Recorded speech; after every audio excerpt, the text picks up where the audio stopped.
Inside Story Uganda, real source of political updates. Moses Byaruhanga, Senior Presidential Advisor, plus of course, Honorable Ibrahim Semuju Nganda, veteran, yes, veteran. Honorable Semuju Nganda, Chief of Staff at the PFF and Member of Parliament, Kira Municipality. Good to have you all and a very good evening. I'll start with you, AIGP Bamunova.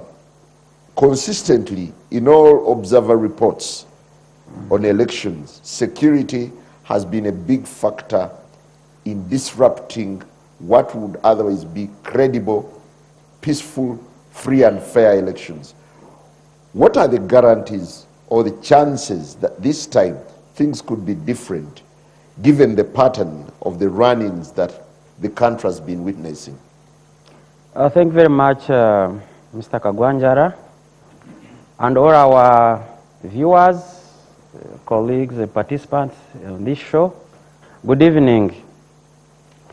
My name is once again Assistant Inspector General of Police Bamunova Ubardo, and I'm the Chief Political Commissar of the Uganda Police.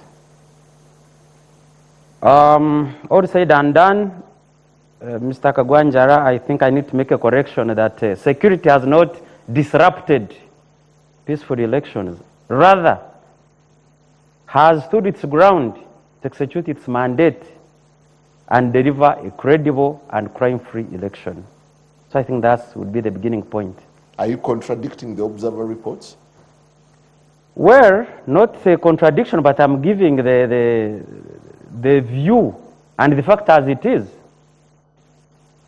There could be some mistakes here and there, but above all, the security does not disrupt. And without the security, it will be a worse situation. Well, the conduct of security has been a big question and has turned out to be so unpleasant in many ways, in many cases.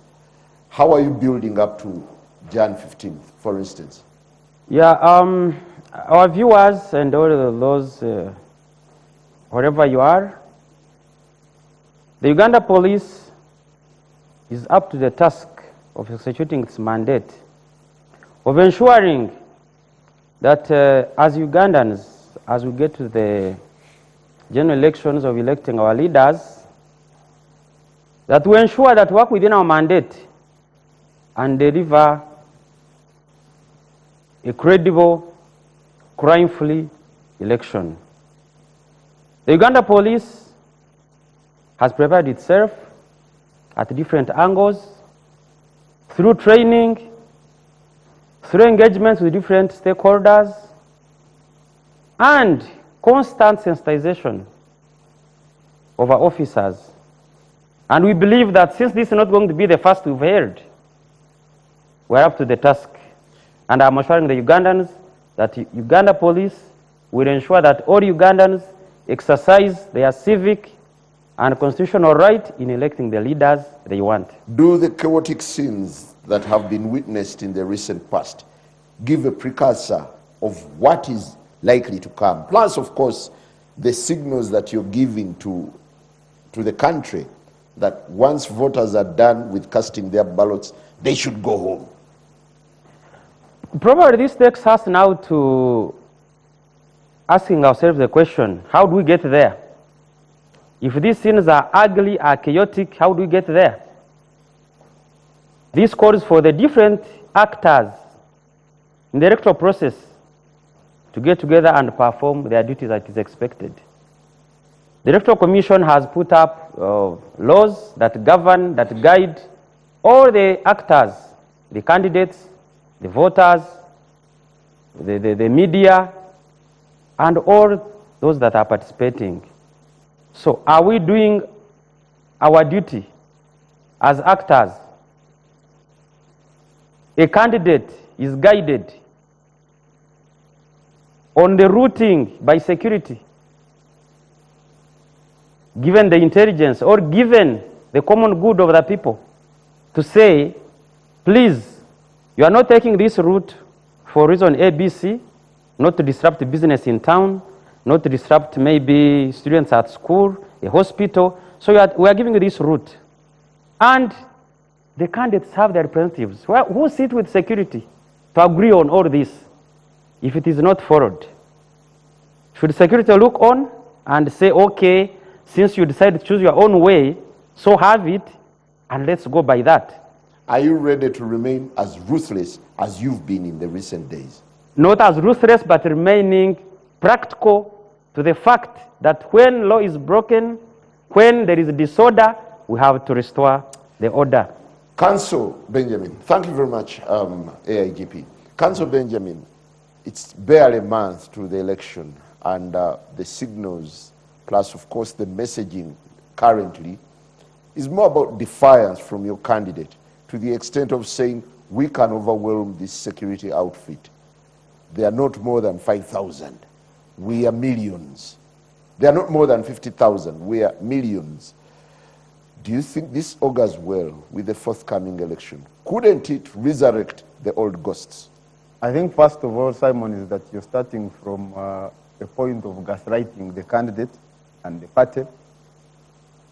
I hope not with the view of distorting the reality. But number two is that I think there are two fundamental points to be made. That Uganda Police Force or UPDF or any other security outfit in Uganda are a creation of the constitution and statute. They are not like RSF in Sudan or Tonton Machuti in Haiti. And therefore, the conduct of their business must be guided by the set parameters, which include proportionality, which include fairness and treating all Ugandans equally, regardless of their political identity, regardless of any other identity. But number two is that it should even bother anybody that Uganda Police Force thinks it is only the activities of NUP that can disrupt business of other people. Because the Constitution enjoins them, treat everyone equally. Now, what is good for the NRM, what is good for any other political outfit, should be good for NUP. And I want to state without any fear of contradiction that NUP, first of all, has not violated any laws that guide electioneering.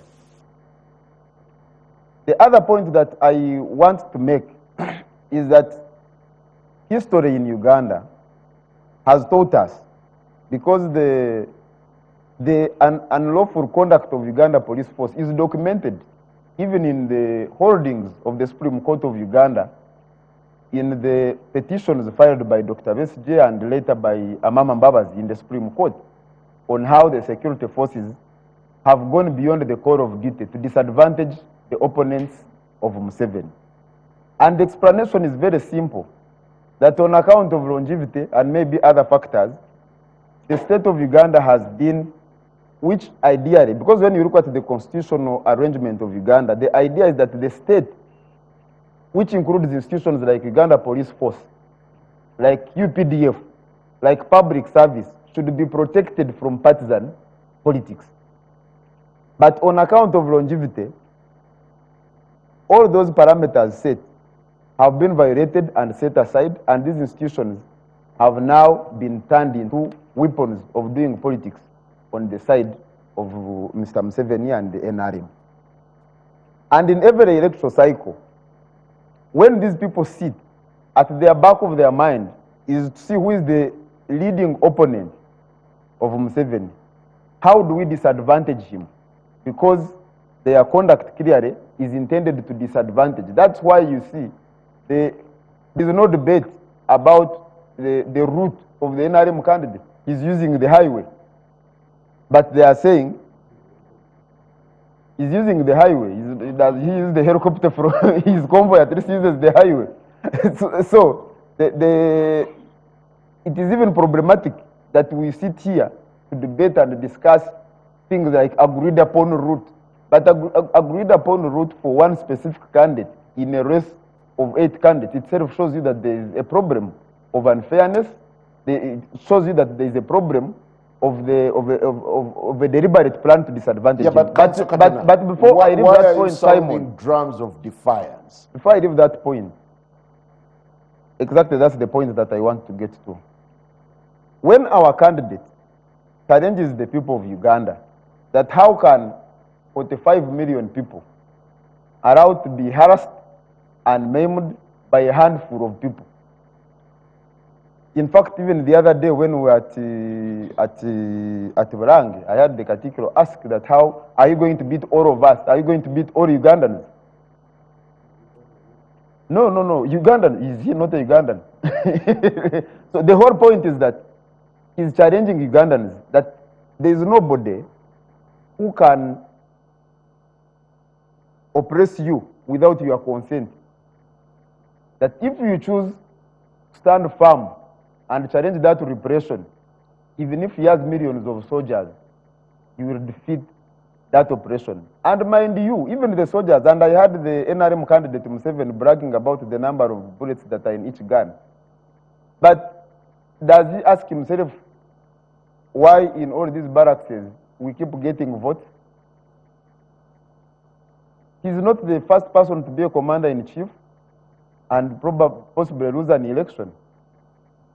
And I can tell you that history has taught us that, save for a few people, most members of armed forces, in the end, stand with the people against execution of unlawful orders. Councillor Katana, before I shift from you, with all the announcements, the proclamations that are going on, and from both sides, of course, NUP is telling people we are ready to stand up to this conduct of security.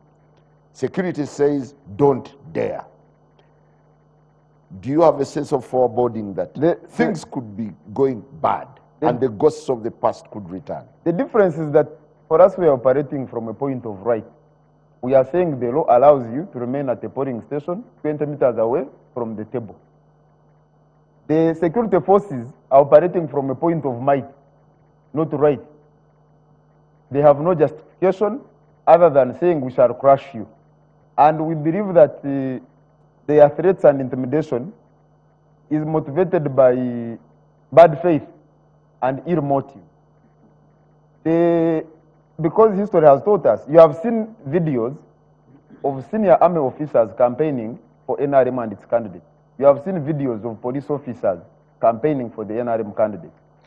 So these are not people that you can trust that they are going to conduct themselves in a manner that is neutral, that is fair and transparent, unless they are challenged to do what they are mandated to do.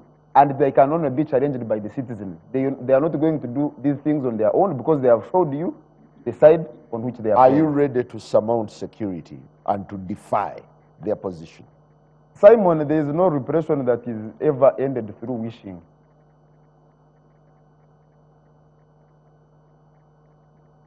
Every repression can only be brought to an end through resilience and through firmly challenging it. Well, Moses, there seems to be a determination or intention from all sides. Security seems to be ready to counter the NUP on their position.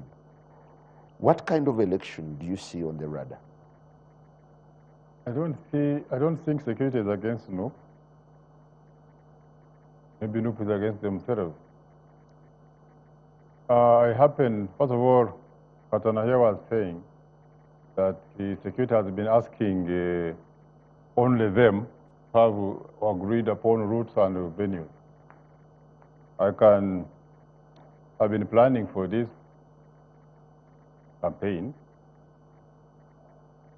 Before the president our candidate goes anywhere, an advance team goes to the district, talks to police, to all the security committee people, our NRM leaders, and they agree on the route which will be used, or the venue which will be used.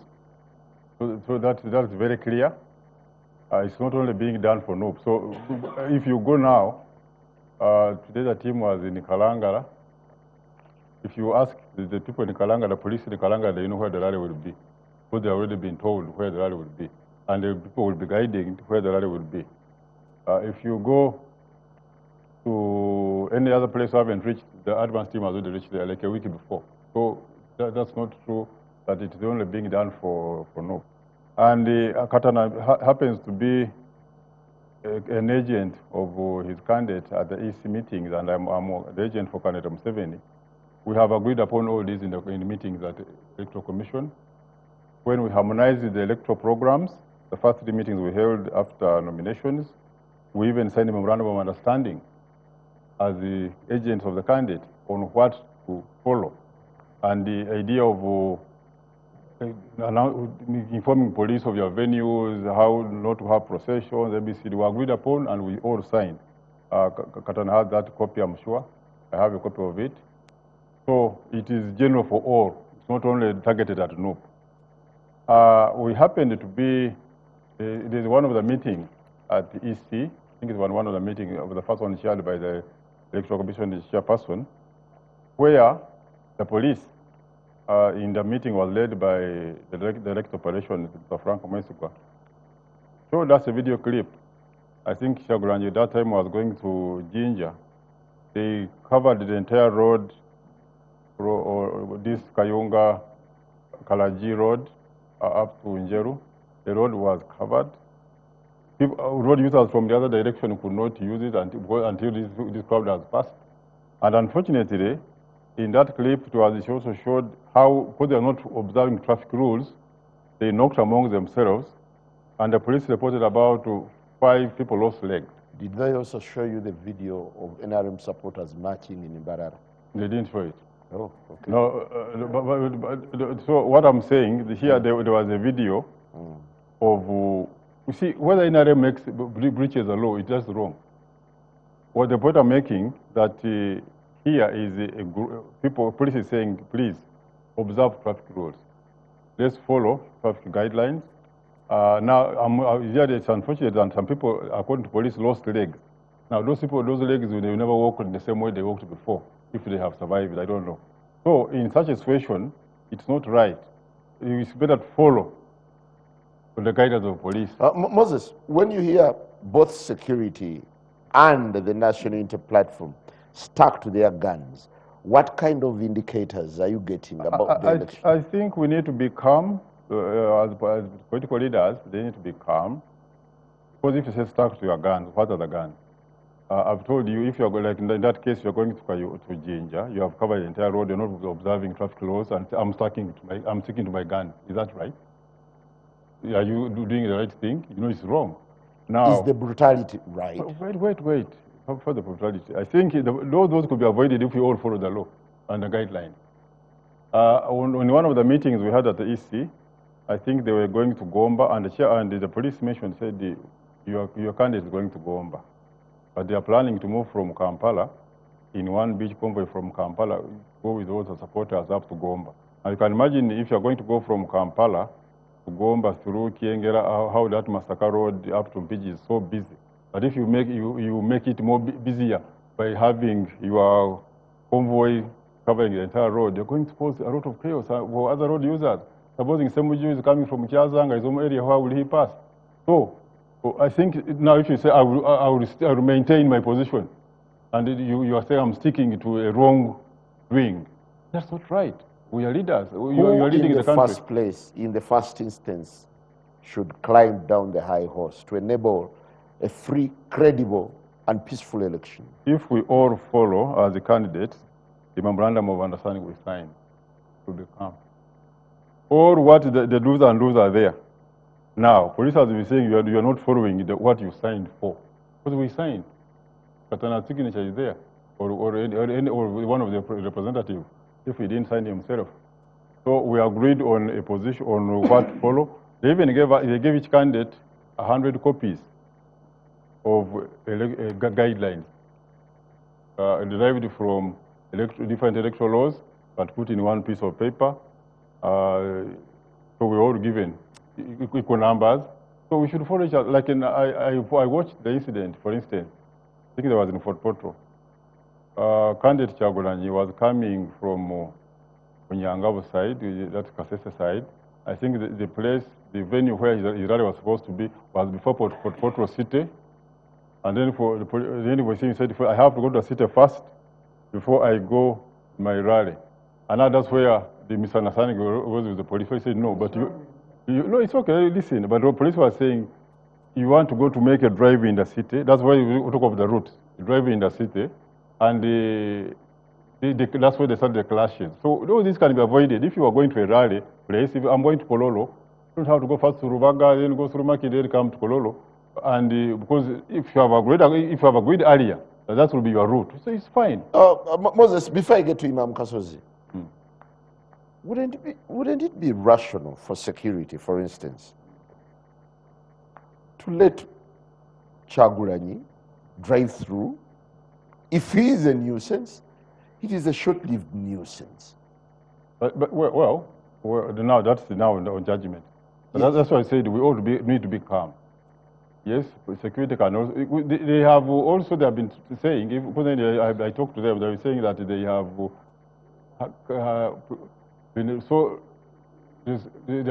they've done restraint on many occasions. Sometimes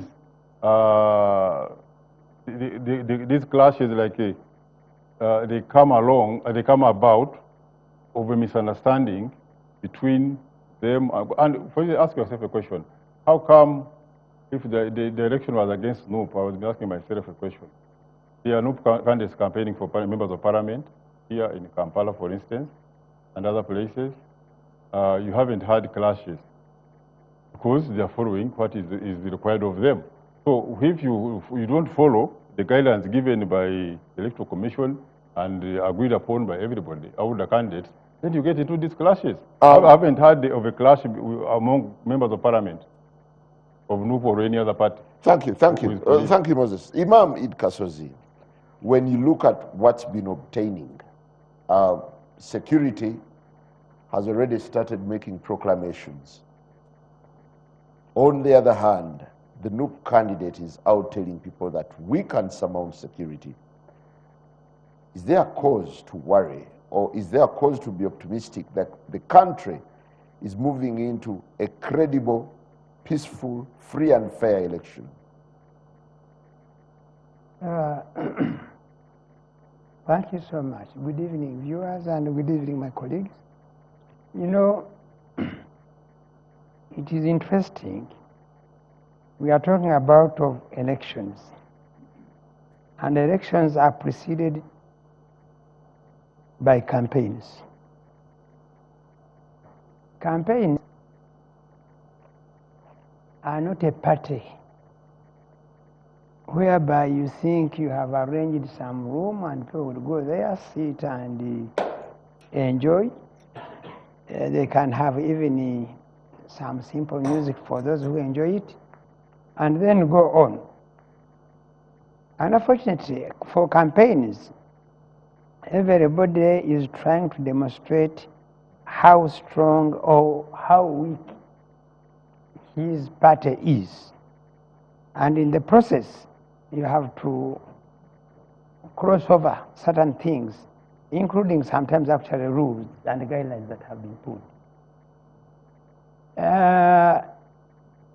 We would be looking for a free and fair election, if I can start on that one, if the campaign was a campaign were guided by issues.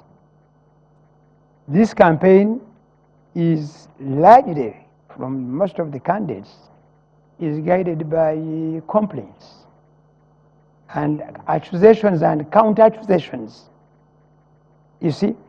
And what has made it worse for those candidates, especially NUP and NRM, you know, they have, apart from the ordinary media we are used to, each of them has over 10 different media and everybody covering on his own way. And because of the interests. The unfortunate part is that both of them, largely, they have forgotten principles and they have gone for the interests. And each of them will bring out the interest that he wants. What are the principles? The principle would be, we have issues we want to portray and put across the population so that the population bases on that. And unfortunately, our population is largely ignorant. And therefore, in order for you to win elections from them, you have to lie to them, typical of African leaders. And African leaders, they have three characteristics. Number one, they fear the people they lead. That's why we have issues with processions or where the rallies should be. You see, sometimes actually people are even looking for venues for rallies. It is very hard to find. For example, some people have approached me. I am chairman board of a certain school, and we have a big playground. People are coming, and I'm telling them, no, we are in holiday, but we are running a Quran memorization, and we have some children there, so we cannot have what? And the excuses people given is because we are failing to get space. We are being denied. So much as they signed some memorandum of understanding, some people could have appended their signatures there for the sake. But in real terms, did they agree on two? Did they participate in designing this? If Yarhang can help me, because he says there guidelines. Yes, did they participate?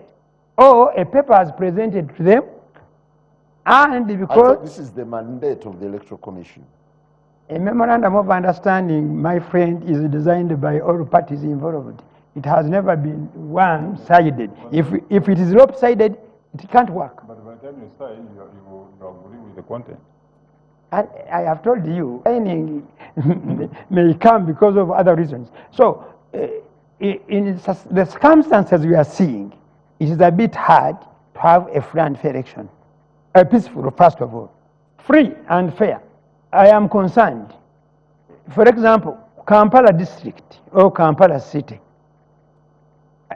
The Electoral Commission has have more than, they have 156,000 people to vote in Kampala. 150, more than they should be election, they would be according to the census statistics. And actually Kampala would have even less voters because people, the census, they can have it in Kampala. You want to allege that the I am not alleging. I am not alleging. You go and look at the population in Kampala, which is under age 17. The population in Kampala, according to the census, is 1.7 something million. And the registered voters in Kampala are 1,200,000 and something, which is slightly. So when I look, me as a student of demography, when I looked at the figures, I found Kampala is inflated by that population. And actually, even Uganda, when you look at the population of 45 million, 0.9, 8 something, 81, I think, 4 and 7, we cannot have registered voters of 21,000,000.8. It is not possible. And therefore, because so of essentially, what kind of election is because of that fact again, for me, it tells me that we cannot have a free and fair elections. Why do we have an inflated or bloated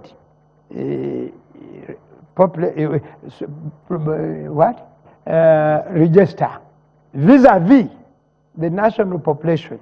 So the other thing I want to say, if my brother Bamnova has told you where they stand. They are ready to enforce them. They want, and then you have said, Katana's group says we shall all be resilient. That alone is a signature. It is like what we are told for all of us who are old enough. I know in 1980 we were young. People always said one thing, if ABC happen, we are going to do this. So that's why I think Katana and group, they are trying to imitate what happened in 80. They are just unfortunate that in 80, people were still naive. And therefore, they were happy to hide the rebels. Today, it is not possible because of the results. Those who hid are now crying for. And therefore, it is very hard for any other person now to hide. Okay? That's the contradiction. The last thing is that what I feel, the intimidation also is a sign that we cannot have. Why? The other day you saw, Semju himself is here. He was in the parliament and asking, where did UPDF get the authority to come and say, come, vote and go away? Where did they get the authority? According to the law. Those are signals that it is not likely that we are going to have a peaceful election. Honorable Semju, do you believe that the country is on the edge, or it's just hyped, some bit of hyperbole as we run into elections? It's very difficult to determine the consequences, but this election is largely an election that is managed by the military. I don't know why you disturb policemen. Even themselves are just managed. No, constitutionally, it's their mandate. These ones are just also managed by the military. They are managing nothing.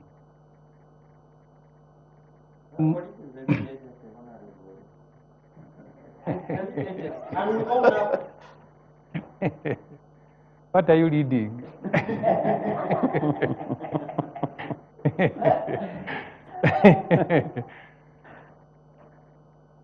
The last 4 years, the country has taken a turn.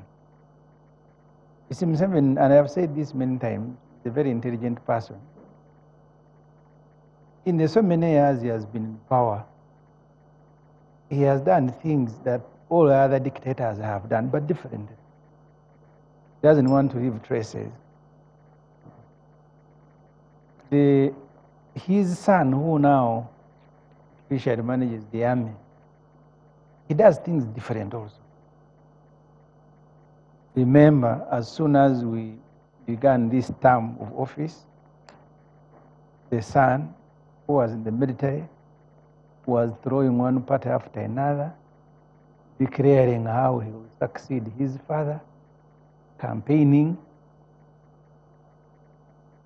When the NRM completed their party primaries, he tweeted, congratulated PROE, that the name, whichever, his group, congratulated his group and congratulated NRM, and he said, now for us, we will now provide you with logistics.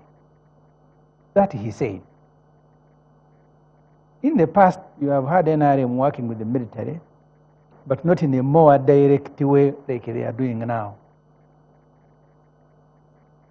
I don't think we have ever had the military commander engaging himself with electoral issues like Museveni's son. He has been kept quiet, I was wondering, but when he exploded, he said, now you guys vote and go home. The law says you can vote and stay if you want. And then the law prescribes the distance. Kawempe election, for me, is something I imagine I will never see in my life. Because the law says you can't even carry an AK-47 at a polling station. You can't. And that's why the law says you train police constables. And police constables are picked from society. They are not policemen. They're just ordinary people. Yes, they are not policemen. That's what the law prescribes. The law actually takes you police away from polling stations. That's why the law goes into the community. He picks community people who are given some rudimentary training. They are the ones running election. They are the ones providing security on election day, not these policemen. In Kawempe, there was JAT, there was Mamba, there was all armored vehicles at polling station, not even near, inside the polling station. Let this guy tell you if they were the ones who deployed those Yeah, members. IGP, not guy. I don't think he's offended. If he's offended, I'm sorry. If you choose to call me that way, it's fine. No, if you're offended, I'm sorry. No, I'm because- not. It's yeah. fine. So let him tell us and tell the country whether they were the ones leading security in Kawempe. Because he said they are the leading agents. So were you the ones leading security in Kawempe?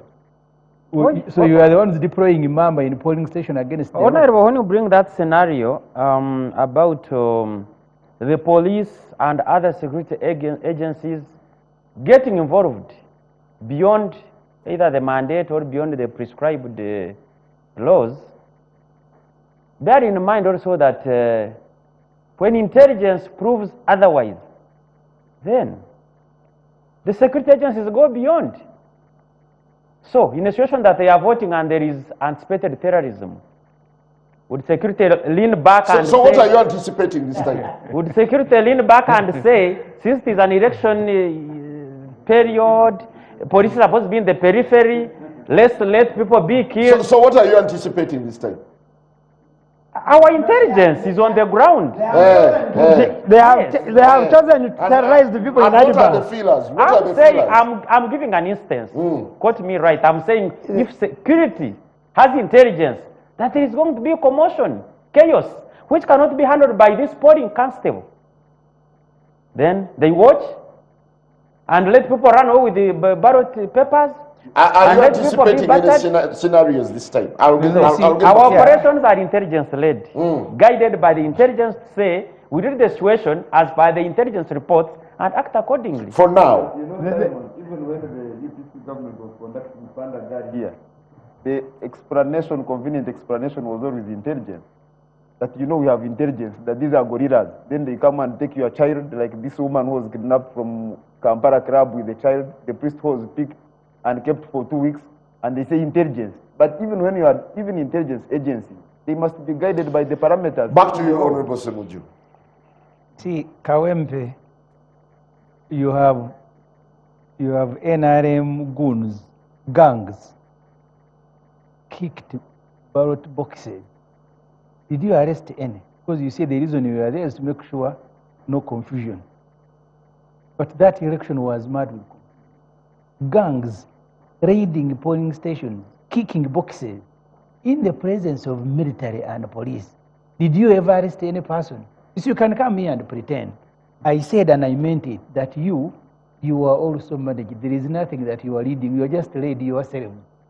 They are just using you as a cover for many other things. So we are under a military regime that keeps changing how it operates. They organize the elections for validation, not because they want to deliver free and fair elections. I think the country thought at the beginning that building Uganda, improving election is going to be a national project. And I think all of us were naive. Few knew that these elections we have to give Museveni legitimacy, so he can go and borrow money, make him look like a, because you see now, it's good manners in Africa that you are supposed to have elections, even when you're a military man. Otherwise, from the beginning of this election to the end, this whole exercise is managed by the military, by Muhoozi, even his son, managing electoral commission, managing police, and managing candidates. So that's why the issue of the routes, they will bring a policeman, professional policeman dressed in police uniform, to come here and give cover as if police is playing any role. Honorable, I'm a professional career police officer. That's I'm why not I said, masquerading. I said that they will bring a professional policeman like yourself as a cover. But otherwise, if you are the leading agents, why are you not the one making these announcements? The announcements are being made by Museveni's son. His father is a candidate. And for you policemen, you're supposed to go and implement. I thought So the military is topic- a sister agency. Honorable, The probably UPDF is a sister agency. the topic you are asking us to discuss, you can discuss in a classroom. Not obtaining in Uganda. You How must about be the a- interagency cooperation, you must- Honorable? You must be a fool to think that these elections are going to be peaceful, they will be free and fair. Citizens must keep pushing back. As we take a break, Can you allow me to complete? Yes. Yeah.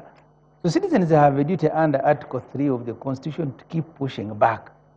That's our responsibility, constitutional responsibility. But otherwise, we are under a military role.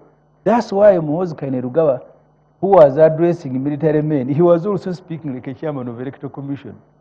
The law on elections, whether presidential, parliamentary, prescribes the distance where people can keep if they like.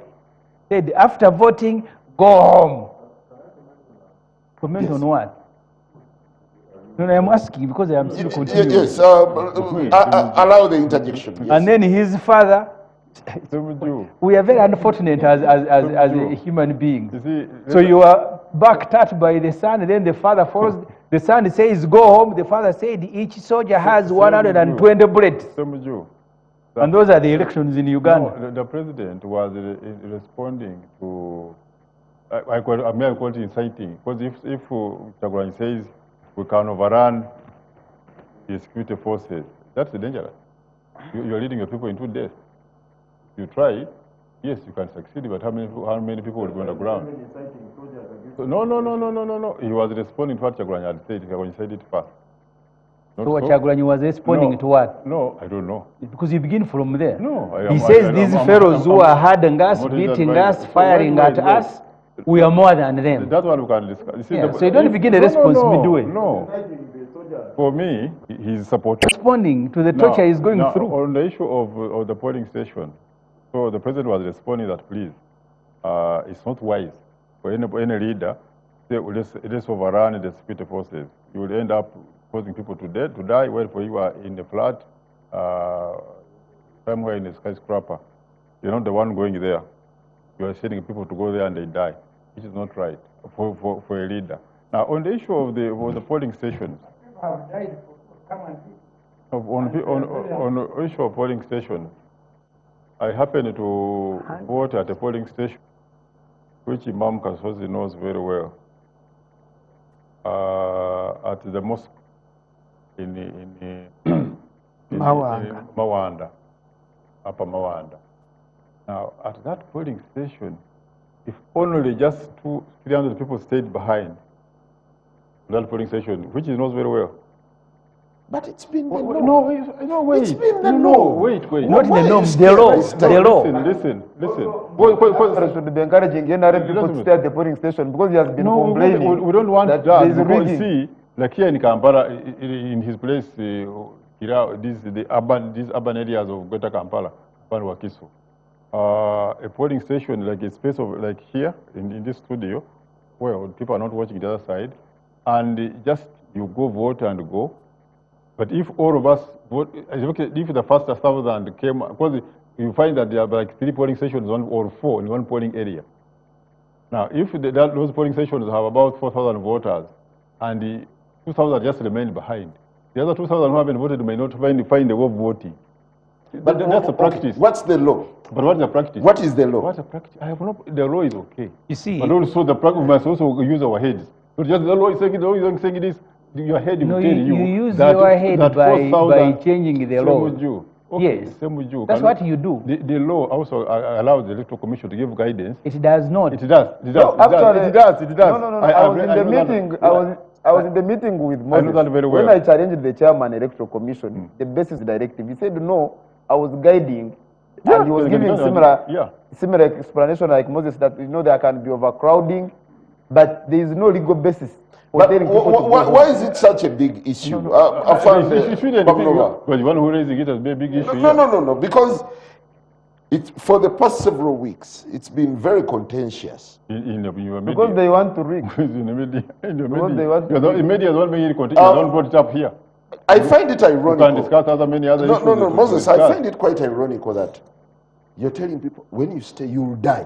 Who is going to kill nobody has said you will die, but I'm just giving you an example that at the polling station I'm talking about, which Imam chairman of the Electoral Commission said people will be picked like grasshoppers. No, wait. If Imam Kasozi knows, which Imam Kasozi knows very well, if 1,000 people stayed behind, and the other 1,000 haven't voted, the others will not get a chance to vote because they will be overcrowded. As we take a break, Afande Bamnova, is the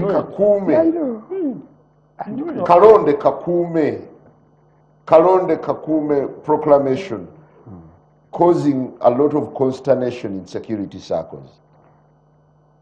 You realize that that statement has a connotation of incitement of violence. A protest vote, Ronda, Sigara. Violence against who?